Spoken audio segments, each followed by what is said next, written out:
श्री वाहिगुरु जी।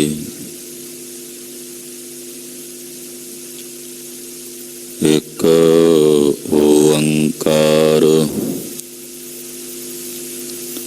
सतनाम करता पुरख निरभउ निर्वैर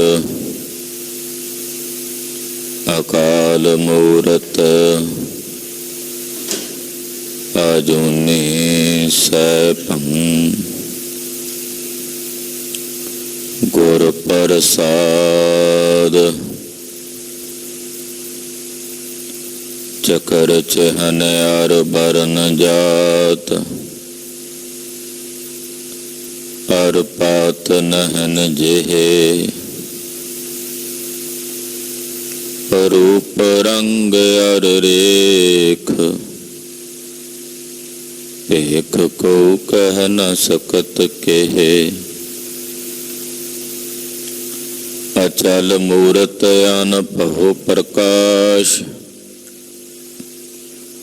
अमितोज कह जय कोट इंद्र इंद्राण साहे साहान गणज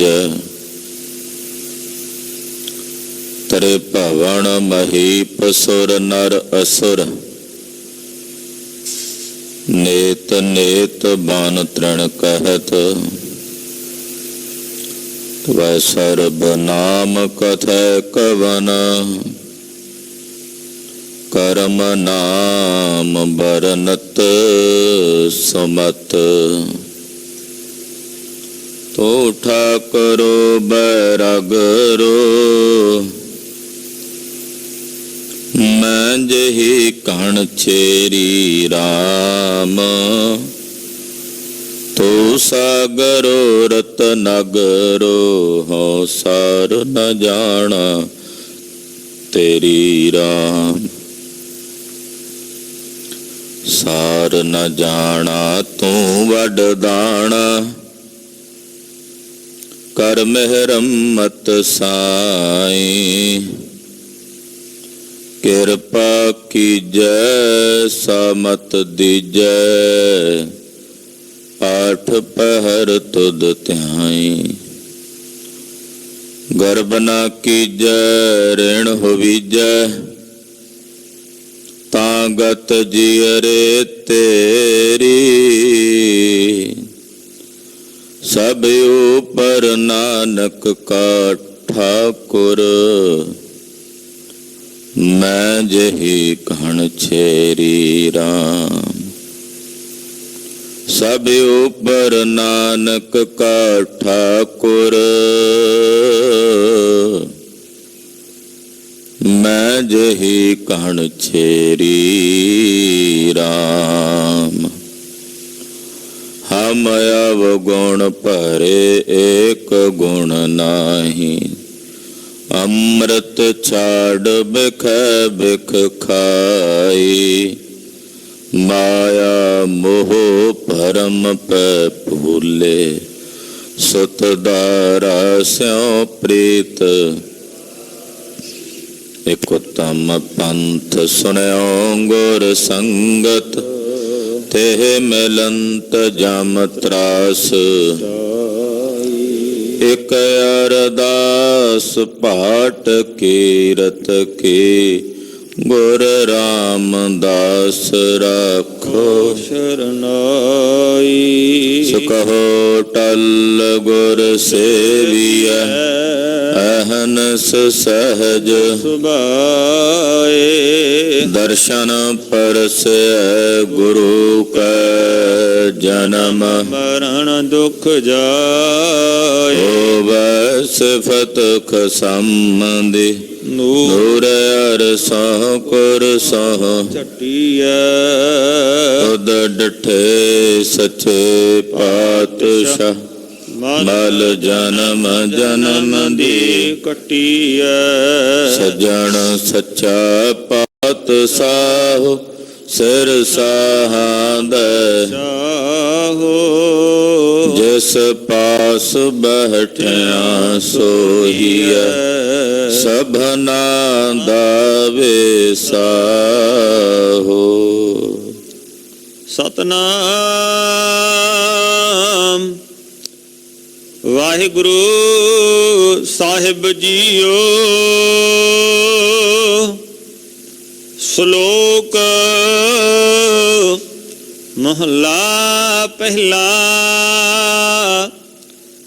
ਦੋਏ ਦੀਵੇ 14 ਹਟ ਨਾਲੇ ਜੇਤੇ ਜੀ ਤੇਤੇ ਵਣਜਾਰੇ। ਦੋਏ ਦੀਵੇ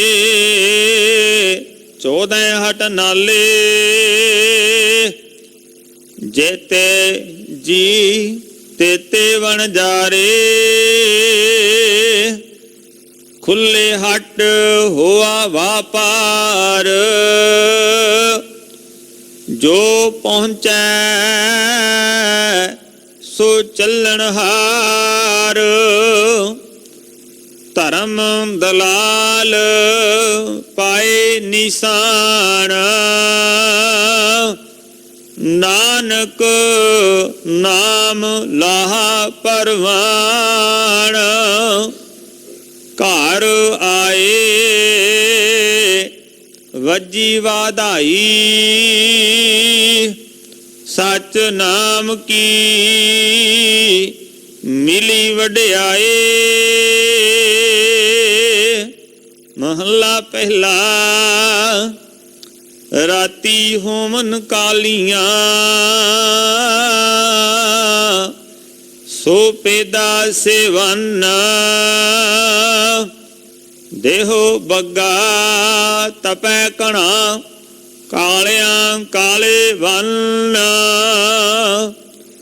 ਅੰਧੇ ਅਕਲੇ ਬਾਹਰੇ ਮੂਰਖ ਅੰਧ ਗਿਆਨ। ਨਾਨਕ ਨਦਰੀ ਬਾਹਰੇ ਕਬਹਿ ਨਾ ਪਾਵਹਿ ਮਾਨ। ਪੌੜੀ ਕਾਇਆ ਕੋਟ ਰਚਾਇਆ ਹਰ ਸੱਚੈ ਆਪੇ। ਇੱਕ ਦੂਜੇ ਭਾਏ ਖੁਆਇਨ ਹਉਮੈ ਵਿੱਚ ਵਿਆਪੇ। ਇਹੋ ਮਾਨਸ ਜਨਮ ਦੁਲੰਭ ਸਾ ਮਨ ਮੁਖ ਸੰਤਾਪੇ। ਜਿਸ ਆਪ ਬੁਝਾਏ ਸੋ ਬੁਝਸੇ ਜਿਸ ਸਤਿਗੁਰ ਥਾਪੇ। ਸਭ ਜਗ ਖੇਲ ਰਚਾਇਓਨ ਸਭ ਵਰਤੈ ਆਪੇ। ਸਭ ਜਗ ਖੇਲ ਰਚਾਇਓਨ ਸਭ ਵਰਤੈ ਆਪੇ। ਵਾਹਿਗੁਰੂ ਜੀ ਕਾ ਖਾਲਸਾ ਵਾਹਿਗੁਰੂ ਜੀ ਕੀ ਫਤਿਹ। ਜੁਗੋ ਜੁਗ ਅਟਲ ਸਤਿਗੁਰੂ ਸ਼੍ਰੀ ਗੁਰੂ ਗ੍ਰੰਥ ਸਾਹਿਬ ਜੀ ਮਹਾਰਾਜ ਜੀ ਦੀ ਪਵਿੱਤਰ ਪਾਵਨ ਹਜ਼ੂਰੀ 'ਚ ਸਾਹਿਬ ਨੌਵੇਂ ਗੁਰਦੇਵ ਤਿਲਕ ਤੇ ਜੰਜੂ ਦੇ ਰਾਖੇ ਧੰਨ ਗੁਰੂ ਤੇਗ ਬਹਾਦਰ ਸਾਹਿਬ ਜੀ ਮਹਾਰਾਜ ਜੀ ਦੇ ਪਰਮ ਪਵਿੱਤਰ ਪਾਵਨ ਇਤਿਹਾਸਕ ਸਥਾਨ ਤੇ ਅੰਮ੍ਰਿਤ ਵੇਲੇ ਦੇ ਸਜੇ ਹੋਏ ਸੱਚਖੰਡ ਦੀਵਾਨਾਂ 'ਚ ਹਾਜ਼ਰੀਆਂ ਭਰ ਰਹੀ ਸਤਿਗੁਰਾਂ ਦੀ ਸਾਜੀ ਔਰ ਨਿਵਾਜੀ ਹੋਈ ਗੁਰੂ ਕਾ ਖਾਸ ਰੂਪ ਗੁਰੂ ਖਾਲਸਾ ਸਾਧ ਸੰਗਤ ਜੀਓ ਧੰਤਾ ਦੇ ਪਾਤਰ ਹੋ। ਆਪਣੇ ਜੀਵਨ ਦੀਆਂ ਕੁਝ ਕੀਮਤੀ ਘੜੀਆਂ ਗੁਰੂ ਲੇਖੇ ਲਾ ਕੇ ਸਫਲਾ ਕਰ ਰਹੇ ਹੋ। ਅਵਰ ਕਾਜ ਤੇਰਾ ਕਿਤੇ ਨਾ ਕਾਮ ਮਿਲ ਸਾਧ ਸੰਗਤ ਭਜ ਕੇਵਲ ਨਾਮ। ਸਤਿਗੁਰਾਂ ਦੇ ਦਰਸ਼ਨ ਦੀਦਾਰ ਕਰ ਰਹੇ ਹੋ। ਸਤਿਗੁਰਾਂ ਦੀ ਰੱਬੀ ਬਾਣੀ ਦੇ ਕੀਰਤਨ ਸਰਵਣ ਆਪ ਜੀ ਨੇ ਕੀਤੇ ਹਨ। ਅੱਜ ਮੱਘਰ ਦੇ ਮਹੀਨੇ ਦੀ ਸਕਰਾਂਤ ਦਾ ਦਿਨ ਹੈ। ਮੱਘਰ ਦੇ ਮਹੀਨੇ ਦੁਆਰਾ ਜੋ ਪਾਵਨ ਉਪਦੇਸ਼ ਸਾਹਿਬ ਪੰਚਮ ਪਾਤਸ਼ਾਹ ਜੀ ਮਹਾਰਾਜ ਜੀ ਨੇ ਸਾਨੂੰ ਬਖਸ਼ਿਸ਼ ਕੀਤਾ ਹੈ, 12ਵਾਂ ਮਾਝ ਦੀ ਪਾਵਨ ਅੰਮ੍ਰਿਤ ਬਾਣੀ ਚੋਂ ਵੀ ਆਪਾਂ ਵਿਚਾਰਾਂਗੇ ਗੁਰੂ ਸਾਹਿਬ ਦੀ ਕਿਰਪਾ ਨਾਲ। ਉਸ ਤੋਂ ਪਹਿਲਾਂ ਅੰਮ੍ਰਿਤ ਵੇਲੇ ਜੋ ਸਤਿਗੁਰੂ ਜੀ ਨੇ ਤਖਤਾਂ ਤੇ ਪ੍ਰਕਾਸ਼ਮਾਨ ਹੋ ਕੇ ਪਵਿੱਤਰ ਪਾਵਨ ਸ੍ਰੀ ਹੁਕਮਨਾਮੇ ਦੀ ਦਾਤ ਸਾਨੂੰ ਸਾਰਿਆਂ ਨੂੰ ਬਖਸ਼ਿਸ਼ ਕੀਤੀ ਹੈ, ਆਓ ਮਨ ਬਿਰਤੀਆਂ ਇਕਾਗਰ ਕਰਕੇ ਗੁਰਦੇਵ ਦੇ ਮੁਖ ਵਾਕ ਦੇ ਵਿਚਾਰ ਨਾਲ ਜੁੜੀਏ। ਰਸਨਾ ਨੂੰ ਪਵਿੱਤਰ ਕਰੋ ਤੇ ਆਖੋ ਜੀ ਸਤਨਾਮ ਸ਼੍ਰੀ ਵਾਹਿਗੁਰੂ ਸਾਹਿਬ ਜੀ। ਸਤਨਾਮ ਸ਼੍ਰੀ ਵਾਹਿਗੁਰੂ ਸਾਹਿਬ ਜੀ। ਸ਼ਲੋਕ ਮਹਲਾ ਪਹਿਲਾ। ਦੋਏ ਦੀਵੇ 14 ਹਟ ਨਾਲੇ। ਸ਼ਲੋਕ ਪਹਿਲੇ ਪਾਤਸ਼ਾਹ ਧੰਨ ਗੁਰੂ ਨਾਨਕ ਦੇਵ ਸਾਹਿਬ ਉਚਾਰਨ ਕਰ ਰਹੇ ਨੇ। ਸੂਹੀ ਦੀ ਵਾਰ ਹੈ। ਸੂਹੀ ਦੀ ਵਾਰ ਚੋਂ ਇਹ ਪਾਵਨ ਸ਼ਲੋਕ ਸਾਨੂੰ ਪ੍ਰਾਪਤ ਹੋਇਆ। ਇਹਦੀ ਪੌੜੀ ਤੀਸਰੇ ਪਾਤਸ਼ਾਹ ਧੰਨ ਗੁਰੂ ਅਮਰਦਾਸ ਸਾਹਿਬ ਨੇ ਉਚਾਰੀ ਹੈ। ਧੰਨ ਗੁਰੂ ਨਾਨਕ ਦੇਵ ਸਾਹਿਬ ਜੀ ਮਹਾਰਾਜ ਇਸ ਜਗਤ ਨੂੰ, ਇਸ ਸੰਸਾਰ ਨੂੰ ਇੱਕ ਦੁਕਾਨ ਦੇ ਤੁਲ, ਦੁਕਾਨ ਦੇ ਸਦ੍ਰਿਸ਼ ਵਰਣਨ ਕਰ ਰਹੇ ਨੇ।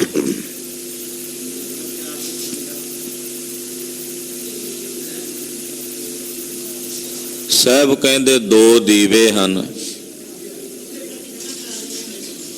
ਸੂਰਜ ਤੇ ਚੰਦਰਮਾ। ਦੋਏ ਦੀਵੇ, ਆਕਾਸ਼ ਵਿੱਚ ਦਿਨ ਵੇਲੇ ਚਮਕਣ ਵਾਲਾ ਸੂਰਜ, ਰਾਤਰੀ ਸਮੇਂ ਪ੍ਰਕਾਸ਼ਣੇ ਵਾਲਾ ਚੰਦਰਮਾ।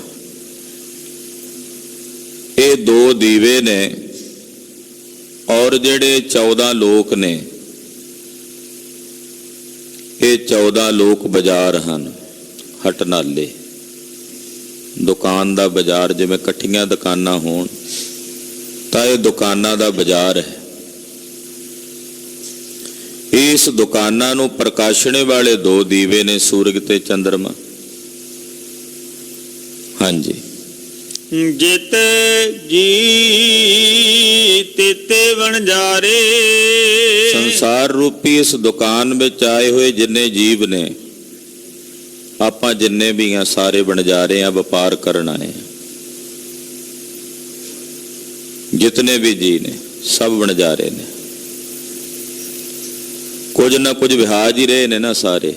ਕੋਈ ਪਾਪ ਵਿਹਾਜ ਰਿਹਾ, ਕੋਈ ਪੁੰਨ ਵਿਹਾਜ ਰਿਹਾ, ਕੋਈ ਧਰਮ ਦੀ ਵਿਹਾਜਣਾ ਕਰ ਰਿਹਾ, ਕੋਈ ਅਧਰਮ ਵਿਹਾਜ ਰਿਹਾ। ਵਿਹਾਜ ਤਾਂ ਸਭ ਕੁਝ ਨਾ ਕੁਝ ਰਹੇ ਨੇ।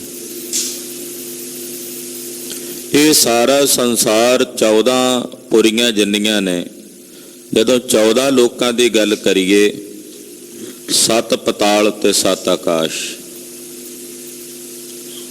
ਤੁਸੀਂ ਆਖੋਗੇ 7 ਪਤਾਲ ਤੇ 7 ਆਕਾਸ਼। ਗੁਰੂ ਨਾਨਕ ਸਾਹਿਬ ਤਾਂ ਕਹਿੰਦੇ ਲੱਖਾਂ ਪਤਾਲ ਤੇ ਲੱਖਾਂ ਆਕਾਸ਼ ਨੇ। ਇਹਦਾ ਮਤਲਬ ਹੈ ਮੁੱਖ ਰੂਪ ਦੇ ਵਿੱਚ ਜਿਹੜੇ 7 ਨੇ। ਗਿਣਤੀ ਦਾ ਮਤਲਬ ਹੁੰਦਾ ਵੀ ਮੁੱਖ ਰੂਪ ਦੇ ਵਿੱਚ ਜਿਹੜੇ 7 ਪਤਾਲ ਤੇ 7 ਆਕਾਸ਼ ਨੇ। 14 ਲੋਕਾਂ ਦੇ ਵਿੱਚ ਬ੍ਰਹਮ ਲੋਕ, ਸ਼ਿਵ ਲੋਕ, ਇੰਦਰ ਲੋਕ, ਮਾਤ ਲੋਕ, ਪਤਾਲ ਲੋਕ, ਆਕਾਸ਼ ਲੋਕ। ਇਹ ਜਿਹੜੇ 14 ਲੋਕ ਨੇ, ਪਾਤਸ਼ਾਹ ਕਹਿੰਦੇ ਹਟਨਾਲੇ ਨੇ, ਬਾਜ਼ਾਰ ਹੈ। ਔਰ ਇਹ ਸੰਸਾਰ ਰੂਪੀ ਬਾਜ਼ਾਰ ਦੇ ਵਿੱਚ ਜਿਤਨੇ ਜੀਵ ਨੇ ਸਭ ਵਣਜਾਰੇ ਨੇ, ਵਪਾਰ ਕਰਨ ਆਏ ਹੋਏ ਨੇ। ਕਿ ਨਹੀਂ ਵਣਜਿਆ ਕਾਂਸੀ ਤਾਂਬਾ, ਕਿ ਨਹੀਂ ਲੌਂਗ ਸੁਪਾਰੀ। ਵਪਾਰ ਸਭ ਕਰ ਰਹੇ ਨੇ, ਕੋਈ ਨਾ ਕੋਈ ਵਪਾਰ ਚੱਲ ਰਿਹਾ ਹੈ। ਜਿਤਨੇ ਜੀ ਨੇ ਸਭ ਵਪਾਰ ਕਰਨ ਆਏ ਹੋਏ ਨੇ। ਖੁੱਲੇ ਹਟ ਹੋਆ ਵਪਾਰ। ਜਦੋਂ ਦਾ ਇਹ ਸੰਸਾਰ ਰੂਪੀ ਹੱਟ ਖੁੱਲ੍ਹਾ, ਵਪਾਰ ਉਦੋਂ ਦਾ ਹੀ ਚੱਲ ਰਿਹਾ। ਜਿਸ ਦਿਨ ਤੋਂ ਖੁੱਲਿਆ ਲਗਾਤਾਰ ਨਿਰੰਤਰ ਚੱਲ ਰਿਹਾ। ਇਹ ਵਪਾਰ ਦਿਨੇ ਵੀ ਚੱਲਦਾ ਤੇ ਰਾਤ ਵੀ ਚੱਲ ਰਿਹਾ। लगातार। आम करके दुनिया दीयां दुकानां दिन समय खुलियां रात समय बंद हुंदियां, पर इत्थे लगातार निरंतर अठे पैर वपार हो रहा है। जिस दिन का संसार सिरजिया परमात्मा ने, जिस दिन तो ये संसार की प्रकृति की रचना निरंकार विधाते ने कीती है, उसे दिन हट खुल गया और उसे दिन तो व्यापार चल रहा है। खुले हट होआ व्यापार, उदों का ही व्यापार संसार दे विच चल रहा है। धन गुरु नानक देव साहब सच्चे पातशाह जी महाराज जी नूं माता जी और पिता जी कहन लगे कि तुसी व्यापार कर लो, दुकानदारी कर लो, दुकान खोल के अगे तुसी मोदी खाने का काम करते रहे हो, तुहानू तजर्बा भी है। इदां दा एक मोदी खाना तुसी हुण राय भोए दी तलवंडी खोल लवो, व्यापार करो, अपनी मर्जी नाल व्यापार करो। तां मेरे साहिब ने फरमाया, पिता जी माता जी, साडी दुकान निरंतर लगातार चल रही है और उहदे विच व्यापार भी निरंतर हो रहा है। बड़ी हैरानी नाल पिता जी ने पूछया भी कित्थे है वो दुकान, किहड़े शहर किहड़े नगर विच है? तां साहब ने फरमाया, हाण हट कर यार जा, सच नाम कर वथ, सुरत सोच कर भांड साल, तिस बिच तिसनो रख, वण जा रहा स्यों वणज कर लै लाहा, मन हस। पिता जी, जेड़ी ये जिंदगी का एक एक श्वास रोज घटदा है, पल पल छिन छिन करके समा जिंदगी का घट रहा है। हर शय घट रही है, सूरज घट रहा है, चंद्रमा घट रहा है, और जेड़े भूगोल विग्यानी ने वो ये कहते हैं कि धरती भी घट रही है। हिंदुस्तान का जितना नक्शा है धरती ते, ये भी तकरीबन कुछ समय बाद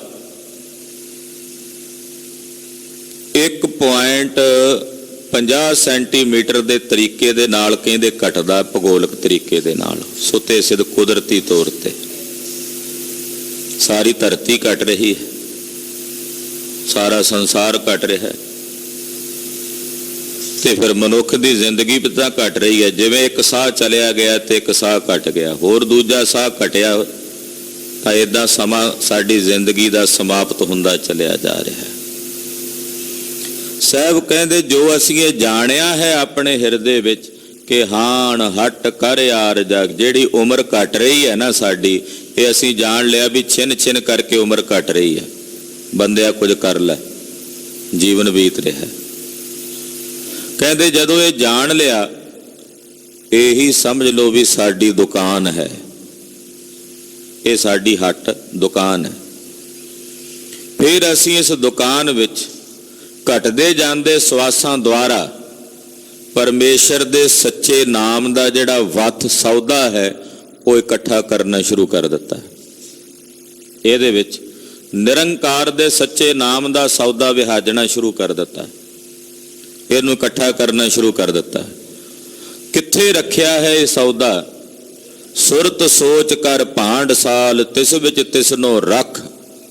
अपनी सुरती नूं सुच्चा कीता है, पवित्र कीता है, शुद्ध कीता है, इहदे अंदरों मैल नूं निवारिया है, ते मैल नूं निवार के उस सुरती रूपी भांडे विच इस सच्चे नाम रूपी सौदे नूं असीं रख लिया। यानी कि सुरत विच परमेश्वर दा चिंतन हो रहा है, सुरत विच वाहिगुरू दी विधाते दी याद चल रही है। ये असीं इस भांडियां दे विच, जिवें दुकान च भांडियां च सौदा पाया हुंदा है, ये असीं सुरती रूपी भांडे च नाम रूपी सौदा पाया। और इहदे विच रखण तो बाद फिर असीं वणजारिਆਂ नाल वणज कीता। वणजारे किहड़े? जिहड़े जग्यासू सी रब नूं मिलण दी तांघ रखण वाले, उन्हां जग्यासूआं नाल मिल के असीं आप जपिया ते उन्हां नूं जपाया। ये साडा वपार चलिया। जिवें दुकान ते कोई आवे, उन्होंने सौदा वेचीदा ते बदले च कुछ लईदा ना। ਕਹਿੰਦੇ ਇਦਾਂ ਜਿਹੜੇ ਰੱਬ ਨੂੰ ਮਿਲਣ ਦੀ ਤਾਂਘ ਰੱਖਣ ਵਾਲੇ ਜਗਿਆਸੂ ਸਨ, ਉਹਨਾਂ ਜਗਿਆਸੂਆਂ ਨਾਲ ਮਿਲ ਕੇ ਅਸੀਂ ਪਰਮੇਸ਼ਰ ਦੇ ਨਾਮ ਦੀ ਆਰਾਧਨਾ ਕੀਤੀ, ਜਪਿਆ ਤੇ ਜਪਾਇਆ। ਕਹਿੰਦੇ ਫਿਰ ਸਾਨੂੰ ਬੜਾ ਵੱਡਾ ਮੁਨਾਫਾ ਪ੍ਰਾਪਤ ਹੋਇਆ, ਲਾਹਾ ਪ੍ਰਾਪਤ ਹੋਇਆ। ਜਿਸ ਮੁਨਾਫੇ ਨੂੰ ਪ੍ਰਾਪਤ ਕਰਕੇ ਸਾਡਾ ਮਨ ਖੇੜੇ ਦੇ ਨਾਲ ਖਿੜ ਗਿਆ। ਕਿਸੇ ਦੁਕਾਨਦਾਰ ਨੂੰ ਮੁਨਾਫਾ ਹੋਵੇ, ਉਹ ਵੀ ਚੰਗਾ ਮੁਨਾਫਾ ਹੋ ਜਾਏ, ਉਹਦੀ ਖੁਸ਼ੀ ਨਹੀਂ ਮੇਮਦੀ ਉਹਦੇ ਅੰਦਰ। ਕਹਿੰਦੇ ਸਾਨੂੰ ਵੀ ਬੜਾ ਵੱਡਾ ਲਾਹਾ ਪ੍ਰਾਪਤ ਹੋਇਆ, ਜਿਸ ਤੋਂ ਬਾਅਦ ਸਾਡਾ ਮਨ ਖੇੜੇ ਦੇ ਨਾਲ ਖਿੜ ਗਿਆ। ਨਾਨਕ ਭਗਤਾਂ ਸਦਾ ਵਿਕਾਸ। ਇਹ ਵਪਾਰ ਕਰਨਾ ਸੀ, ਪਰ ਇਸ ਵਪਾਰ ਵਾਲੇ ਪਾਸੇ ਸਾਡਾ ਧਿਆਨ ਨਹੀਂ। ਸਾਡਾ ਧਿਆਨ ਹੈ ਕੱਚ ਨੂੰ ਵਿਹਾਜਣ ਵਿੱਚ, ਸਾਡਾ ਧਿਆਨ ਹੈ ਕੇਵਲ ਤਾਂ ਕੇਵਲ ਸੰਸਾਰ ਦੇ ਫੋਕੇ ਪਦਾਰਥਾਂ ਨੂੰ ਵਿਹਾਜਣ ਤੱਕ। ਏਦਾਂ ਕਹਿ ਸਕਦੇ ਹਾਂ, ਹੀਰਿਆਂ ਨੂੰ ਛੱਡ ਕੇ ਕੌਡੀਆਂ ਵਿਹਾਜ ਰਹੇ ਹਾਂ। ਏਦਾਂ ਕਹਿ ਸਕਦੇ ਹਾਂ, ਮਾਣਕ ਤੇ ਮੋਤੀ ਰਸਤੇ ਵਿੱਚ ਖਿੰਡੇ ਪਏ ਸੀ, ਪਰ ਅੰਨੇ ਬਣ ਕੇ ਕੋਲੋਂ ਦੀ ਗੁਜ਼ਰ ਗਏ, ਵੇਖੇ ਹੀ ਨਹੀਂ। ਇੱਕ ਬੰਦਾ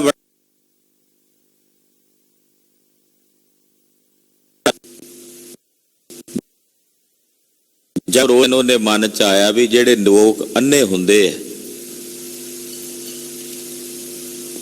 ਉਹ ਕਿਵੇਂ ਟੁਰਦੇ ਹੋਣਗੇ, ਉਹਨਾਂ ਨੂੰ ਕੀ ਤਕਲੀਫ ਦਾ ਸਾਹਮਣਾ ਕਰਨਾ ਪੈਂਦਾ ਹੋਣਾ। ਕਹਿੰਦਾ ਅੱਜ ਅੱਖਾਂ ਤੇ ਪੱਟੀ ਬੰਨ ਕੇ ਨਾ, ਜਿਵੇਂ ਅੰਨੇ ਬਿਨਾਂ ਅੱਖਾਂ ਤੋਂ ਟੁਰਦੇ ਆ, ਉਦਾਂ ਟੁਰਨ ਦਾ ਯਤਨ ਕਰਾਂਗਾ।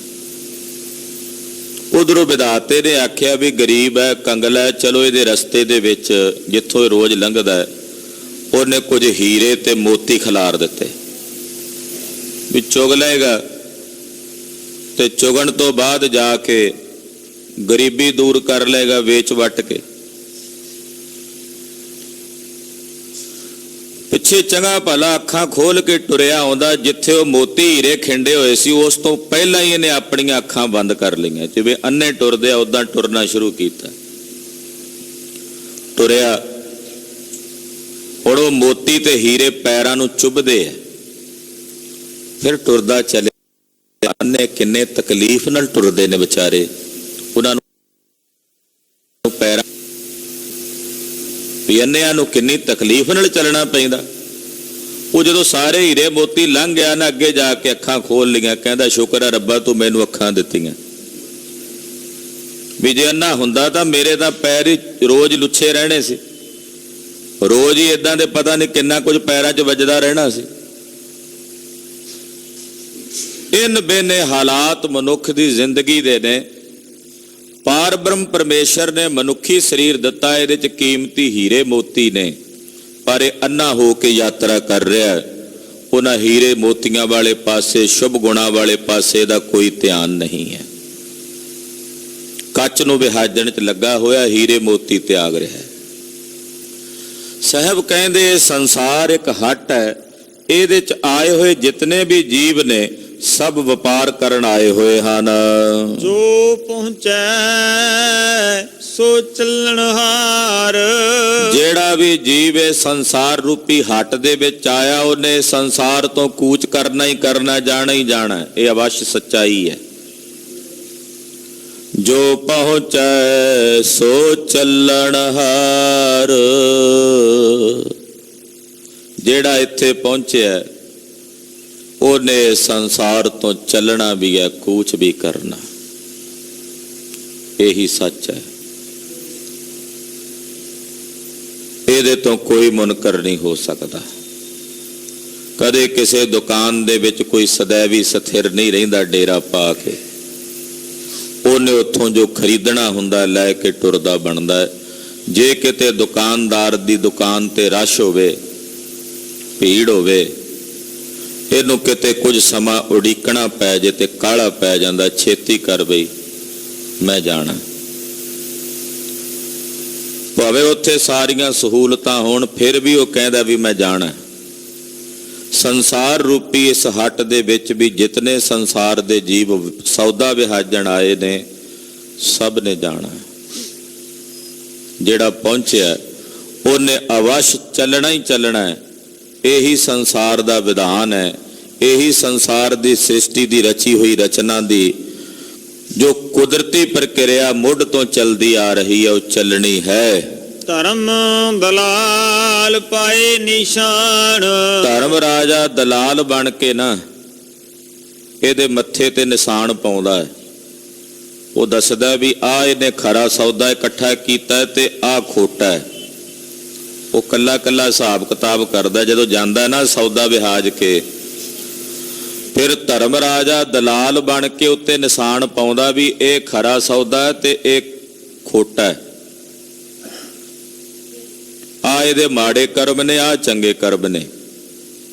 ਉਹ ਫਿਰ ਕੱਲੇ ਕੱਲੇ ਕਰਮ ਦਾ ਹਿਸਾਬ ਕਿਤਾਬ ਲੇਖਾ ਜੋਖਾ ਨਾਲ ਹੀ ਕਰਦਾ ਹੈ। ਨਾਨਕ ਨਾਮ ਲਾਹਾ ਪਰਵਾਨ। ਧੰਨ ਗੁਰੂ ਨਾਨਕ ਦੇਵ ਸਾਹਿਬ ਜੀ ਫਰਮਾਉਂਦੇ ਆ, ਜਿਹੜੇ ਸੰਸਾਰ ਦੇ ਵਿੱਚ ਆ ਕੇ ਨਾਮ ਜਪਦੇ ਨੇ, ਨਾਮ ਦਾ ਲਾਹਾ ਲੈਂਦੇ ਆ, ਉਹ ਨਾਮ ਦਾ ਲਾਹਾ ਲੈ ਕੇ ਗਏ ਹੋਏ ਗੁਰਮੁਖ ਨਿਰੰਕਾਰ ਵਾਹਿਗੁਰੂ ਪਰਮੇਸ਼ਰ ਦੀ ਦਰਗਾਹ ਵਿੱਚ ਗਏ ਪ੍ਰਵਾਨ ਹੁੰਦੇ ਹਨ। ਉਹਨਾਂ ਕੋਲ ਪਰਵਾਨਾ ਹੈ ਨਾਮ ਦਾ।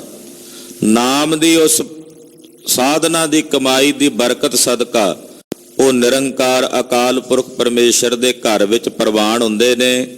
ਉਹਨਾਂ ਦਾ ਇਹ ਸੰਸਾਰ ਵਿੱਚ ਆਇਆ ਹੋਇਆ ਵੀ ਪ੍ਰਵਾਨ ਹੁੰਦਾ ਹੈ। ਘਰ ਆਏ ਵੱਜੀ ਵਧਾਈ। ਰੱਬ ਦੇ ਪਿਆਰੇ ਆਪਣੇ ਅੰਤਸ਼ਕਰਨ ਰੂਪੀ ਘਰ ਵਿੱਚ, ਹਿਰਦੇ ਰੂਪੀ ਘਰ ਵਿੱਚ, ਸਰੂਪ ਰੂਪੀ ਮਹਿਲ ਵਿੱਚ ਆ ਗਏ। ਜਿਹੜੇ ਆਪਣੇ ਨਿਜ ਸਰੂਪ ਰੂਪੀ ਮਹਿਲ ਤੋਂ ਭੁੱਲੇ ਹੋਏ ਭਟਕੇ ਹੋਏ ਸਨ, ਉਹ ਆਪਣੇ ਨਿਜ ਮਹਿਲ ਵਿੱਚ ਨਿਜ ਸਰੂਪ ਦੇ ਵਿੱਚ ਆ ਗਏ। ਔਰ ਨਿਜ ਮਹਿਲ ਦੇ ਵਿੱਚ ਆ ਕੇ ਜਦੋਂ ਘਰ ਪਹੁੰਚੇ ਤੇ ਵਧਾਈਆਂ ਵੱਜਣ ਲੱਗੀਆਂ। ਘਰ ਆਏ ਵੱਜੀ ਵਧਾਈ।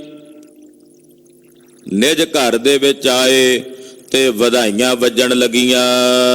ਸੱਚ ਨਾਮ ਕੀ ਮਿਲੀ ਵਡਿਆਈ। ਨਿਰੰਕਾਰ ਅਕਾਲ ਪੁਰਖ ਵਾਹਿਗੁਰੂ ਪਾਰ ਬ੍ਰਹਮ ਪਰਮੇਸ਼ਰ ਦੇ ਸੱਚੇ ਨਾਮ ਦੀ ਤਿਨਾਂ ਗੁਰਮੁਖਾਂ ਨੂੰ ਵਡਿਆਈ ਪ੍ਰਾਪਤ ਹੁੰਦੀ ਹੈ। ਅਕਾਲ ਪੁਰਖ ਦੇ ਨਾਮ ਜਪਣ ਦੀ, ਨਾਮ ਕਮਾਈ ਦੀ ਕਰਨ ਦੀ ਵਡਿਆਈ ਪ੍ਰਾਪਤ ਹੁੰਦੀ ਹੈ। ਮਹੱਲਾ ਪਹਿਲਾ।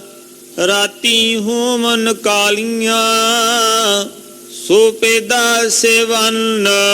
ਧੰਨ ਗੁਰੂ ਨਾਨਕ ਦੇਵ ਸਾਹਿਬ ਜੀ ਫਰਮਾਉਂਦੇ ਹਨ, ਰਾਤਾਂ ਕਾਲੀਆਂ ਨੇ। ਕਾਲੀਆਂ ਰਾਤਾਂ ਵਿੱਚ ਪਈਆਂ ਹੋਈਆਂ ਚਿੱਟੇ ਰੰਗ ਦੀਆਂ ਵਸਤੂਆਂ, ਚਿੱਟੇ ਰੰਗ ਦੇ ਕੱਪੜੇ ਚਿੱਟੇ ਹੀ ਰਹਿੰਦੇ ਆ, ਉਹ ਕਾਲੇ ਨਹੀਂ ਹੋ ਜਾਂਦੇ।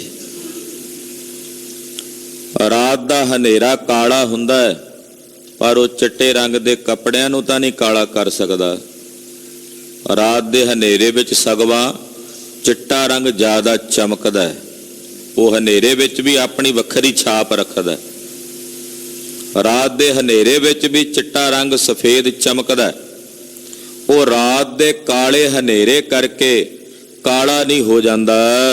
ਇਹੋ ਬੱਗਾ ਤਪੈ ਕਣਾ ਕਾਲਿਆਂ ਕਾਲੇ ਵੰਨ। ਦਿਨ ਚਿੱਟਾ ਹੈ, ਦਿਨ ਦਾ ਰੰਗ ਚਿੱਟਾ ਹੈ। ਚਿੱਟੇ ਰੰਗ ਦੇ ਇਸ ਦਿਨ ਵਿੱਚ ਪਈਆਂ ਹੋਈਆਂ ਕਾਲੀਆਂ ਵਸਤੂਆਂ ਚਿੱਟੀਆਂ ਨਹੀਂ ਹੋ ਜਾਂਦੀਆਂ, ਕਾਲੀਆਂ ਰਹਿੰਦੀਆਂ। ਇਹ ਦੋ ਉਦਾਹਰਣਾਂ ਦਿੱਤੀਆਂ ਸਾਹਿਬ ਜੀ ਨੇ। ਉਦਾਹਰਣਾਂ ਦੇ ਕੇ ਸਿਧਾਂਤ ਕੀ ਦਿੰਦੇ ਨੇ ਕਿ ਰਾਤ ਦੇ ਹਨੇਰੇ ਵਾਂਗੋਂ ਕਾਲੇ ਮਨੁੱਖ, ਜਿਨ੍ਹਾਂ ਦੇ ਅੰਦਰ ਕੇਵਲ ਪਾਪ ਕਰਮਾਂ ਦੀ ਕਾਲਖ ਹੈ, ਜਿਹੜੇ ਵਿਕਾਰੀ ਨੇ, ਸਾਕਤ ਨੇ, ਦੁਰਜਨ ਨੇ, ਮਨਮੁਖ ਨੇ, ਜਿਨ੍ਹਾਂ ਨੂੰ ਕਦੇ ਰੱਬ ਚੇਤੇ ਨਹੀਂ ਆਉਂਦਾ, ਏਦਾਂ ਦੇ ਲੋਕ ਵੀ ਸੰਸਾਰ 'ਚ ਭਰੇ ਪਏ ਨੇ। ਜਿਨ੍ਹਾਂ ਨੂੰ ਸ਼ਰਾਬ ਦੇ ਮਹਿਖਾਨੇ ਚੰਗੇ ਲੱਗਦੇ ਹੈ, ਜਿਨ੍ਹਾਂ ਨੂੰ ਜੂਏਬਾਜ਼ਾਂ ਦੇ ਅੱਡੇ ਚੰਗੇ ਲੱਗਦੇ ਹੈ, ਜਿਨ੍ਹਾਂ ਨੂੰ ਮਾੜੇ ਭੈੜੇ ਤੇ ਭੱਦੇ ਲੋਕਾਂ ਦਾ ਸੰਗ ਚੰਗਾ ਲੱਗਦਾ ਹੈ, ਏਦਾਂ ਦੇ ਲੋਕ ਬੜੇ ਨੇ ਸੰਸਾਰ ਵਿੱਚ। ਉਹ ਰਾਤ ਦੇ ਹਨੇਰੇ ਵਾਂਗੂ ਕਾਲੇ ਨੇ। ਇਹੋ ਜਿਹੇ ਸਾਕਤਾਂ ਤੇ ਦੁਰਜਨਾਂ ਦੇ ਸੰਗ ਵਿੱਚ ਜੇ ਕਿਤੇ ਕਦੇ ਕੋਈ ਮਹਾਪੁਰਸ਼ ਮਹਾਤਮਾ ਸਾਧੂ ਚਲਾ ਜਾਏ ਤਾਂ ਐਸਾ ਨਹੀਂ ਹੁੰਦਾ ਕਿ ਉਹਨਾਂ ਦੀ ਸੰਗਤ ਕਰਕੇ ਉਹ ਸਾਧੂ ਵੀ ਉਹਨਾਂ ਵਰਗਾ ਹੋ ਜਾਂਦਾ ਹੈ। ਜਿਵੇਂ ਚਿੱਟੇ ਰੰਗ ਦਾ ਕੱਪੜਾ ਕਾਲੇ ਰੰਗ ਦੇ ਹਨੇਰੇ ਵਿੱਚ ਵੀ ਰਹਿ ਕੇ ਚਿੱਟਾ ਹੀ ਰਹਿੰਦਾ ਹੈ, ਇੱਦਾਂ ਕੋਈ ਮਹਾਤਮਾ ਸੰਤ ਜੇ ਕਰੋੜਾਂ ਅਸੰਤਾਂ ਵਿੱਚ ਸਾਖਤਾਂ 'ਚ ਚਲਾ ਜਾਵੇ ਤਾਂ ਉਹਨਾਂ ਵਿੱਚ ਵੀ ਜਾ ਕੇ ਉਹ ਸੰਤ ਹੀ ਰਹਿੰਦਾ, ਉਹਨਾਂ ਵਰਗਾ ਨਹੀਂ ਹੋ ਜਾਂਦਾ। ਜਿਵੇਂ ਸੱਪ ਚੰਦਨ ਨੂੰ ਵਲੇਡਾ ਮਾਰ ਕੇ ਰੱਖਦੇ ਆ, ਸਾਰਾ ਦਿਨ ਉਹਦੇ ਤੇ ਜ਼ਹਿਰ ਸੁੱਟਦੇ ਆ, ਪਰ ਚੰਦਨ ਆਪਣਾ ਸ਼ੀਤਲਤਾ ਦਾ ਸੁਭਾਵ ਨਹੀਂ ਤਿਆਗਦਾ। ਰੱਬ ਦੇ ਪਿਆਰੇ ਮਹਾਂਪੁਰਸ਼ਾਂ ਨੂੰ ਅਗਰ ਕਿਤੇ ਖੋਟੇ ਤੇ ਭੱਦੇ ਮਨੁੱਖਾਂ ਦੀ ਸੰਗਤ ਮਿਲ ਵੀ ਜਾਏ ਤਾਂ ਉਹਨਾਂ ਦੇ ਸੰਗ ਵਿੱਚ ਜਾ ਕੇ ਉਹ ਆਪਣਾ ਸੁਭਾਵ ਨਹੀਂ ਤਿਆਗਦੇ। ਖਾਲਸਾ ਜੀ, ਜਦੋਂ ਤੱਕ ਅਸੀਂ ਹਾਲੇ ਚੱਲੇ ਹੋਏ ਹਾਂ ਜਗਿਆਸੂ ਬਣ ਕੇ, ਉਦੋਂ ਤੱਕ ਸਾਨੂੰ ਬੜਾ ਸੁਚੇਤ ਰਹਿਣ ਦੀ ਲੋੜ। ਸਤਿਗੁਰੂ ਜੀ ਸਾਨੂੰ ਦੱਸਦੇ ਹੈ ਕਿ ਜੇ ਕੋਈ ਸਾਖਤ ਬੰਦਾ ਤੁਹਾਨੂੰ ਦਿਸ ਵੀ ਜਾਏ ਤੇ ਦੂਰੋਂ ਭੱਜ ਜਾਓ, ਉਹਦੇ ਤੋਂ ਕਿਨਾਰਾ ਕਰ ਲਓ। ਪਰ ਰੱਬ ਦੇ ਪਿਆਰੇ ਉਹ ਸਾਖਤਾਂ ਦੇ ਸੰਗ 'ਚ ਬਹਿ ਵੀ ਜਾਣ ਤੇ ਉਹਨਾਂ ਤੇ ਅਸਰ ਕਿਉਂ ਨਹੀਂ ਹੁੰਦਾ, ਸਾਡੇ ਤੇ ਕਿਉਂ ਹੋ ਜਾਂਦਾ? ਇਹਦਾ ਕਾਰਨ ਹੈ ਮਹਾਂਪੁਰਸ਼ ਇਸ ਤਰ੍ਹਾਂ ਸਮਝਾਉਂਦੇ ਹਨ ਕਿ ਜਿਵੇਂ ਇੱਕ ਬੋਹੜ ਦਾ ਦਰਖਤ ਨਿੱਕਾ ਜਿਹਾ ਹੁੰਦਾ, ਜਦੋਂ ਜ਼ਮੀਨ ਵਿੱਚ ਉਗਦਾ ਹੈ, ਉਹਨੂੰ ਆ ਕੇ ਕੋਈ ਬੱਕਰੀ ਵੀ ਮੂੰਹ ਮਾਰ ਜਾਏ ਤੇ ਤੋੜ ਦਿੰਦੀ ਹੈ, ਕੋਈ ਨਿੱਕਾ ਜਿਹਾ ਜਵਾਕ ਆਵੇ ਤੋੜ ਜਾਂਦਾ ਹੈ। ਉਹੀ ਬੋਹੜ ਦਾ ਦਰਖਤ ਜਦੋਂ ਵਿਸ਼ਾਲ ਹੋ ਜਾਂਦਾ, ਵੱਡਾ ਹੋ ਜਾਂਦਾ ਹੈ, ਤੇ ਉਹਦੇ ਤਣੇ ਨਾਲ ਹਾਥੀ ਵੀ ਬੰਨ੍ਹ ਦਿਓ ਤੇ ਉਹ ਆਪਣੀ ਜਗ੍ਹਾ ਤੋਂ ਟਸ ਤੋਂ ਮਸ ਨਹੀਂ ਹੁੰਦਾ, ਹੈ ਤਾਂ ਉਹੀ ਬੋਹੜ ਦਾ ਦਰਖਤ। ਜਦੋਂ ਕੋਈ ਜਗਿਆਸੂ ਹਾਲੇ ਟੁਰਿਆ ਹੋਇਆ ਪੰਧੀ ਬਣ ਕੇ ਨਹੀਂ ਪਹੁੰਚਿਆ ਕਿਸੇ ਮੰਜ਼ਿਲ ਤੇ, ਉਦੋਂ ਤੱਕ ਉਹਨੂੰ ਹਰ ਕਦਮ ਫੂੰਕ ਫੂੰਕ ਕੇ ਰੱਖਣਾ ਪੈਣਾ। ਸਾਖਤਾਂ, ਮਨਮੁਖਾਂ, ਦੁਰਜਨਾਂ ਦੇ ਸੰਗ ਤੋਂ ਬਚ ਕੇ ਰਹਿਣਾ ਪੈਣਾ। ਪਰ ਜਦੋਂ ਪਹੁੰਚ ਗਿਆ ਪਰਮਰਥ ਤੱਕ, ਬ੍ਰਹਮ ਰੂਪ ਹੋ ਗਿਆ, ਫਿਰ ਉਹ ਸੁਤੰਤਰ ਹੋ ਕੇ ਵਿਚਰਦਾ। ਜੇ ਕਿਸੇ ਸਾਖਤ ਦੀ ਸੰਗਤ 'ਚ ਚਲਾ ਵੀ ਜਾਏ ਤੇ ਉੱਥੇ ਜਾ ਕੇ ਵੀ ਉਹ ਆਪਣਾ ਸੁਭਾਵ ਨਹੀਂ ਤਿਆਗਦਾ, ਔਰ ਉਸ ਸਾਖਤ ਦੀ ਸੰਗਤ ਦਾ ਪ੍ਰਭਾਵ ਉਹਦੇ ਤੇ ਨਹੀਂ ਪੈਂਦਾ, ਉਹਦਾ ਅਸਰ ਉਹਦੇ ਤੇ ਨਹੀਂ ਪੈਂਦਾ। ਇਸ ਕਰਕੇ ਮਹਾਰਾਜ ਜੀ ਨੇ ਇੱਥੇ ਉਦਾਹਰਣ ਦਿੱਤੀ ਹੈ। ਫਿਰ ਦੂਜੀ ਉਦਾਹਰਣ ਦਿੱਤੀ ਹੈ ਵੀ ਦਿਨ ਚਿੱਟਾ ਹੈ ਤੇ ਚਿੱਟੇ ਦਿਨ 'ਚ ਪਈਆਂ ਕਾਲੀਆਂ ਵਸਤੂਆਂ ਕਾਲੀਆਂ ਰਹਿੰਦੀਆਂ, ਚਿੱਟੀਆਂ ਨਹੀਂ ਹੋ ਜਾਂਦੀਆਂ। ਉਜਵਲ ਮਨੁੱਖ ਜਿਹੜੇ ਰੱਬ ਦੇ ਪਿਆਰੇ ਉਜਵਲ ਦਿਨ ਦੇ ਸਮਾਨ ਉਜਵਲ ਨੇ, ਸ਼ੁੱਧ ਅੰਤਸ਼ਕਰਨਾਂ ਵਾਲੇ ਨੇ, ਸਤਸੰਗੀ ਨੇ, ਉਹਨਾਂ ਦੀ ਸੰਗਤ ਵਿੱਚ ਅਗਰ ਕਾਲਖ ਨਾਲ ਭਰੇ ਸਾਖਤ ਮਨੁੱਖ ਆ ਵੀ ਜਾਣ, ਭੁੱਲੇ ਭੁਲੇਖੇ, ਭੁੱਲ ਭੁਲੇਖੇ ਆ ਵੀ ਜਾਣ, ਤਾਂ ਉਹਨਾਂ ਦੇ ਉੱਤੇ ਉਹਨਾਂ ਸਤ ਸੰਗੀਆਂ ਦਾ ਕੋਈ ਅਸਰ ਨਹੀਂ ਹੁੰਦਾ, ਕਾਲੇ ਦੇ ਕਾਲੇ ਹੀ ਰਹਿੰਦੇ ਆ। ਓਏ ਵਲ ਛਲ ਕਰ ਝੱਤ ਕੱਢ ਦੇ, ਫਿਰ ਜਾਏ ਬਹਿ ਕੁੜਿਆਰਾਂ ਪਾਸ। ਜੇ ਕਿਤੇ ਉਹਨਾਂ ਨੂੰ ਸਬੱਬੀ ਆਉਣਾ ਵੀ ਪੈ ਜੇ ਨਾ ਗੁਰੂ ਸੰਗਤ ਵਿੱਚ, ਮਸਾਂ ਹੀ ਟਾਈਮ ਪਾਸ ਕਰਦੇ ਆ ਪਾਸੇ ਪੂਸੇ ਜੇ ਵੱਟ ਕੇ। ਪਤਾ ਫਲਾਣੇ ਸਰਬੰਧੀ ਨੇ ਅਖੰਡ ਪਾਠ ਕਰਾਇਆ, ਜਾਣਾ ਹੀ ਪੈਣਾ। ਫਲਾਣਾ ਮਰ ਗਿਆ, ਉਹਦੀ ਪਰਚੌਣੀ ਤੇ ਤਾਂ ਜਾਣਾ ਹੀ ਪੈਣਾ। ਔਖੇ ਸੌਖੇ ਆ ਜਾਂਦੇ ਆ ਉਹ, ਪਰ ਉਹਨਾਂ ਦਾ ਮਨ ਨਹੀਂ ਜੇ ਲੱਗਦਾ ਉੱਥੇ, ਉਹਨਾਂ ਦੇ ਉੱਤੇ ਸੰਗਤ ਦਾ ਕੋਈ ਅਸਰ ਨਹੀਂ ਹੁੰਦਾ, ਕਿਉਂਕਿ ਉਹ ਦੇ ਅਖੰਡ ਪਾਠ ਦਾ। ਤੇ ਅਸੀਂ ਇੱਥੇ ਆਪਣੇ ਜਿਹੜੇ ਮਾੜੇ ਮਨਮੁਖਾਂ ਵਾਲੇ ਕੰਮ ਨੇ ਉਹ ਸ਼ੁਰੂ ਕਰੀਏ।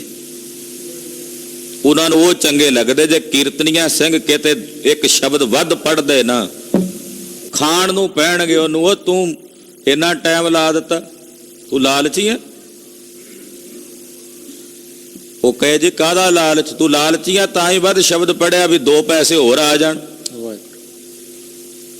ਇੱਥੋਂ ਤੱਕ ਘੂਰੀਆਂ ਕੱਪੀਆਂ ਹੁੰਦੀਆਂ, ਤੇ ਜਦੋਂ ਮਨਮੁਖਾਂ ਤੇ ਸਾਖਤਾਂ ਤੇ ਦੁਰਜਨਾਂ ਵਾਲੇ ਕੰਮ ਕਰਨੇ ਹੋਣ, ਆਂਢੀ ਗੁਆਂਢੀ ਪੁਲਿਸ ਨੂੰ ਫੋਨ ਕਰ ਕਰਕੇ ਡੀਜੇ ਬੰਦ ਕਰਾਉਂਦੇ ਆ ਵੀ 10 ਵਜੇ ਤੱਕ ਦਾ ਟਾਈਮ ਹੈ, 12 ਵੱਜ ਗਏ ਨੇ, ਇਹਨਾਂ ਨੇ ਫਤੂਰ ਪਾਇਆ ਹੋਇਆ, ਬੰਦ ਕਰਾਓ।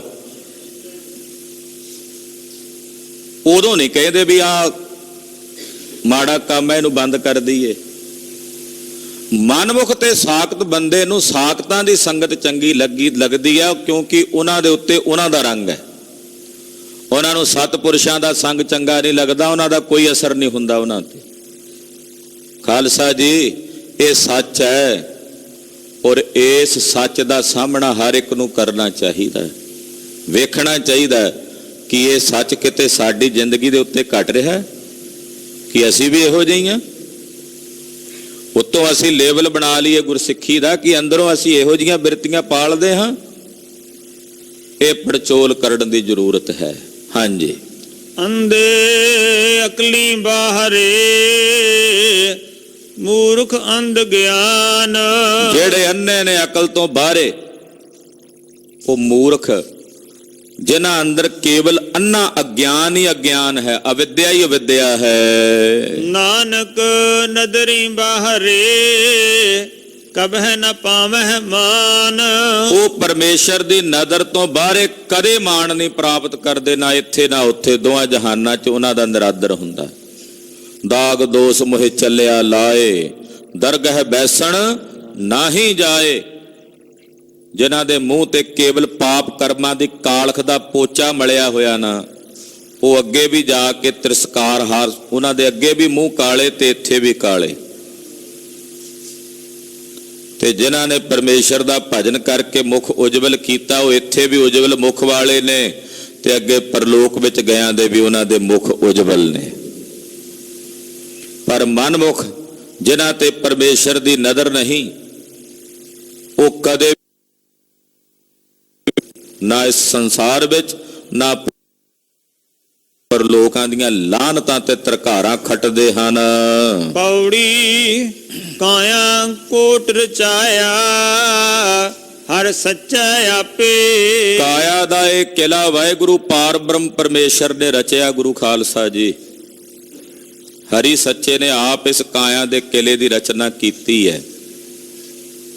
ਤੀਸਰੇ ਪਾਤਸ਼ਾਹ ਗੁਰੂ ਅਮਰਦਾਸ ਸਾਹਿਬ ਦੇ ਬਚਨ ਨੇ ਪੌੜੀ। ਕਾਇਆ ਦਾ ਇਹ ਕਿਲਾ ਹੈ ਜਿਹੜਾ ਸੱਚੇ ਨੇ ਰਚਿਆ, ਤੇ ਬੜਾ ਦੁਰਲਭ ਕਿਲਾ ਰਚਿਆ, ਦੁਰਲਭ ਨਾਇਆਬ ਕਿਲਾ। ਕੈਸੀ ਸੁੰਦਰ ਰਚਨਾ ਪਰਮੇਸ਼ਰ ਨੇ ਸਰੀਰ ਰੂਪੀ ਕਿਲੇ ਦੀ ਕੀਤੀ। ਦੋਵਰ ਕੋਟਿਆਰ ਤੇਵਰ ਖਾਈ। ਕਿਵੇਂ ਰਜੋ ਤਮੋ ਸਤੋ ਗੁਣ ਦੀ 3 ਖਾਈਆਂ ਬਣਾਈਆਂ ਇਸ ਕਿਲੇ ਦੀ ਰਚਨਾ ਕਰਕੇ। ਕਿ ਐਸਾ ਸੁੰਦਰ ਗੜ ਕਿਲਾ ਪਰਮੇਸ਼ਰ ਦਾ ਇਹ ਰਚਿਆ, ਤੇ ਕਿਵੇਂ ਇਹਦੇ ਚ ਮਨ ਜਿਹੜਾ ਉਹ ਰਾਜਾ ਬਣ ਕੇ ਅੰਦਰ ਬੈਠਾ ਹੈ। ਕਾਇਆ ਦੇ ਇਸ ਦੁਰਲਭ ਕਿਲੇ ਦੀ ਰਚਨਾ, ਬੰਦਾ ਬੜੇ ਬੜੇ ਕਿਲੇ ਵੇਖਦਾ, ਬੜੇ ਬੜੇ ਕਿਲੇ ਬਣੇ ਹੋਏ ਨੇ ਧਰਤੀ ਤੇ, ਖਾਸ ਕਰਕੇ ਭਾਰਤ ਖੰਡ ਦੀ ਭੂਮੀ ਤੇ ਬੜੇ ਬੜੇ ਵਿਸ਼ਾਲ ਕਿਲੇ ਨੇ। ਉਹਨਾਂ ਕਿਲਿਆਂ ਦੀ ਰਚਨਾਵਾਂ ਵੇਖ ਕੇ ਹੈਰਾਨੀ ਹੁੰਦੀ ਆ। ਰਾਜਸਥਾਨ ਦੇ ਇਲਾਕੇ 'ਚ ਚਲੇ ਜਾਈਏ, ਕਿਲਿਆਂ ਨਾਲ ਭਰਿਆ ਪਿਆ। ਚਿਤੌੜ ਵਰਗੇ ਕਿਲੇ ਨੇ, ਬੀਕਾਨੇਰ ਦੇ ਕਿਲੇ ਨੇ, ਬੜੇ ਬੜੇ ਵਿਸ਼ਾਲ ਕਿਲੇ ਨੇ ਜੈਸਲਮੇਰ ਦੇ ਵਿੱਚ। ਉਹਨਾਂ ਕਿਲਿਆਂ ਨੂੰ ਵੇਖ ਕੇ ਬੰਦਾ ਹੈਰਾਨ ਹੁੰਦਾ ਵੀ ਅੱਜ ਤੋਂ ਸੈਂਕੜੇ ਸਾਲ ਪਹਿਲਾਂ ਇਹ ਕਿਲੇ ਰਚੇ ਗਏ ਨੇ, ਕੈਸੇ ਸੁੰਦਰ ਨੇ। ਪਰ ਕਦੇ ਇਸ ਕਾਇਆ ਰੂਪੀ ਕਿਲੇ ਦੀ ਰਚਨਾ ਵੇਖੀਏ, ਕਿੰਨਾ ਵਿਸ਼ਾਲ ਹੈ ਕਿ ਇਹਦੇ ਸਰੀਰ ਦੀਆਂ ਕੱਢੀਆਂ ਹੋਈਆਂ ਖੂਨ ਦੀਆਂ ਧਮਨੀਆਂ, ਉਹਨਾਂ ਨੂੰ ਜੋੜਿਆ ਜਾਏ ਤੇ ਪੂਰੀ ਧਰਤੀ ਨੂੰ 7 ਵਾਰ ਲਪੇਟਿਆ ਜਾ ਸਕਦਾ। ਇੱਕ ਸਰੀਰ ਵਿੱਚ ਖੂਨ ਦੀਆਂ ਧਮਨੀਆਂ ਜਿਨ੍ਹਾਂ 'ਚ ਖੂਨ ਦੌੜਦਾ ਹੈ, ਉਹਨਾਂ ਨੂੰ ਇਕੱਠਿਆਂ ਕਰਕੇ ਜੇ ਕਿਤੇ ਲੰਮਾ ਧਾਗਾ ਬਣਾਇਆ ਜਾਏ, ਪੂਰੀ ਧਰਤੀ ਨੂੰ 7 ਵਾਰ ਲਪੇਟਿਆ ਜਾ ਸਕਦਾ ਹੈ। ਵਿਧਾਤੇ ਨੇ ਇਸ ਕਾਇਆ ਦੇ ਕਿਲੇ ਦੇ ਵਿੱਚ ਐਸੀਆਂ ਨਾੜੀਆਂ ਦਾ ਤੰਤਰ ਸਿਰਜ ਦਿੱਤਾ ਹੈ। ਪੂਰੇ ਦਿਨ ਵਿੱਚ ਸਰੀਰ ਵਿੱਚ 9000 ਕਿਲੋਮੀਟਰ ਤੋਂ ਵੱਧ ਖੂਨ ਜਿਹੜਾ ਉਹ ਸਰਕਲ ਕਰਦਾ ਹੈ, ਕਿਲੋਮੀਟਰ ਦਾ ਪੈਂਡਾ ਤੈਅ ਕਰਦਾ। ਕੈਸੀ ਦੁਰਲਭ ਕਿਲੇ ਦੀ ਰਚਨਾ ਨਿਰੰਕਾਰ ਵਿਧਾਤੇ ਨੇ ਕੀਤੀ, ਕਦੇ ਇਸ ਵੱਲ ਧਿਆਨ ਨਹੀਂ ਕੀਤਾ। ਦੁਨੀਆ ਵਿੱਚ ਬੜੀ ਬੜੀ ਸਾਇੰਸ ਨੇ ਇਜਾਦ ਪ੍ਰਾਪਤ ਕਰ ਲਈ ਹੈ, ਹਾਲੇ ਤੱਕ ਵੀ ਐਸਾ ਕੈਮਰਾ ਨਹੀਂ ਬਣ ਸਕਿਆ ਜੋ ਪਰਮੇਸ਼ਰ ਨੇ ਨਾ ਅੱਖਾਂ ਵਿੱਚ ਪਾਇਆ। ਦੁਨੀਆ ਦੇ ਹਰ ਇੱਕ ਰੰਗ ਨੂੰ ਵੇਖਣ ਦਾ, ਕੈਮਰਿਆਂ ਦੇ ਸਿਰਫ ਗਿਣੇ ਚੁਣੇ ਰੰਗ ਨੇ, ਉਹਨੇ ਕੁ ਰੰਗਾਂ ਨੂੰ ਗ੍ਰਹਿਣ ਕਰ ਸਕਦਾ। ਵਿਧਾਤੇ ਦੀ ਰਚੀ ਹੋਈ ਅਦਭੁਤ ਰਚਨਾ ਹੈ। ਧੰਨ ਗੁਰੂ ਅਮਰਦਾਸ ਤੀਸਰੇ ਪਾਤਸ਼ਾਹ ਕਹਿੰਦੇ, ਕਾਇਆ ਦੇ ਇਸ ਕਿਲੇ ਦੀ ਰਚਨਾ ਹਰੀ ਸੱਚੇ ਨੇ ਆਪ ਕੀਤੀ ਹੈ। ਇੱਕ ਦੂਜੇ ਭਾਏ ਖੁਆਇਨ ਹਉਮੈ ਵਿੱਚ ਵਿਆਪੇ। ਇੱਕ ਦੂਜੇ ਭਾ ਦੁਬਦਾ ਵਿੱਚ ਲੱਗੇ ਹੋਏ ਆਪਣਾ ਸਭ ਕੁਝ ਗਵਾ ਰਹੇ ਨੇ, ਹਉਮੈ ਵਿੱਚ ਹੀ ਵਿਆਪੇ ਹੋਏ ਨੇ, ਹੰਕਾਰ ਤੇ ਹੈਂਕੜ ਦੇ ਨਾਲ ਹੀ ਭਰੇ ਹੋਏ ਨੇ। ਇਹੋ ਮਾਨਸ ਜਨਮ ਦੁਲੰਭ ਸਾ ਮਨਮੁਖ ਸੰਤਾਪੇ। ਇਹ ਮਨੁੱਖਾ ਜਨਮ ਦੁਰਲਭ ਹੈ। ਮਨਮੁਖ ਸੰਤਾਪੇ, ਮਨਮੁਖ ਬੰਦੇ ਐਸੇ ਦੁਰਲਭ ਜਨਮ ਨੂੰ ਪ੍ਰਾਪਤ ਕਰਕੇ ਵੀ ਦੁਖੀ ਨੇ। ਆਹਾ, ਇਤਨਾ ਕੀਮਤੀ ਦੁਰਲਭ ਜਨਮ ਪ੍ਰਾਪਤ ਕਰਕੇ ਵੀ ਮਨਮੁਖ ਸੜਦੇ ਭੁੱਜਦੇ ਫਿਰਦੇ ਐ। ਉਹ ਕਹਿੰਦੇ ਜ਼ਿੰਦਗੀ 'ਚ ਕੋਈ ਰਸ ਨਹੀਂ ਜੀ, ਬਸ ਭਾਰ ਢੁੰਦੇ ਚਲੇ ਜਾ ਰਹੇ ਆ, ਕੋਈ ਸਵਾਦ ਨਹੀਂ ਜ਼ਿੰਦਗੀ 'ਚ। ਮਨਮੁੱਖਾਂ ਨੂੰ ਕੀਮਤੀ ਜਨਮ ਮਿਲਿਆ, ਮਨੁੱਖੀ ਜਾਮਾ ਪ੍ਰਾਪਤ ਹੋਇਆ, ਉਹ ਫਿਰ ਵੀ ਤਪਦੇ ਸੜਦੇ ਬਲਦੇ ਰਹਿੰਦੇ ਹਨ। ਜਿਸ ਆਪ ਬੁਝਾਏ ਸੋ ਬੁਝਸੇ, ਜਿਸ ਸਤਿਗੁਰ ਥਾਪੇ। ਜਿਹਨੂੰ ਵਾਹਿਗੁਰੂ ਆਪ ਬੁਝਾਉਂਦਾ ਉਹ ਇਸ ਗੱਲ ਨੂੰ ਬੁੱਝ ਲੈਂਦਾ, ਜਿਹਨੂੰ ਸਤਿਗੁਰੂ ਜੀ ਆਪ ਥਾਪਦੇ ਨੇ।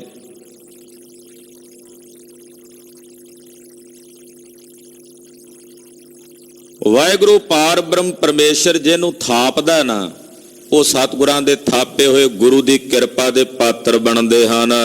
ਸਭ ਜਗ ਖੇਲ ਰਚਾਇਓ ਸਭ ਵਰਤੈ ਆਪੇ।